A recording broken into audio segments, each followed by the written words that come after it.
যেহেতু খাবার বড় নাই খালি যাই হোক ওই এই খাবার বাড়িতে ভালো করতে ওই মশলা আমার জানা আছে বুঝছো। আসসালামু আলাইকুম চাচা। রমজানের সাথে কথা কম নাই, চলেন আজান দিতেছে, নামাজটা পড়ে এসি, চলেন চলেন চলেন চলেন চাচা চলেন। ভাতিজা তোমাকে তো চিনলাম না। আমাকে চিনতে পারেন নাই?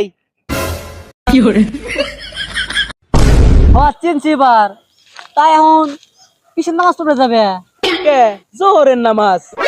কি কো ভাতিজা তোমাকে মাথা মধ্যে ঠিক আছে? ধর নামাজ হলো 1:30টার সময় আর এখন বাজে 2:30। আমি তার 1 ঘন্টা আগে নামাজ পড়েছি। আরে তুই ক আমি কিছু জানি না। আজকে বলে 1:30 বাজে নামাজ হয়ে গেল। ও আমরা তো কোনো খবর পেলাম না, ফেসবুকে তো পাইলাম না। রোজার মাসে ফেসবুক চালাই? আমরা ফেসবুক চালাই না, কাকাই মনে হয় চালাই, কাকার জিগা। কাকা রোজা রমজানের দিন ফেসবুক চালানো বন্ধ করেন।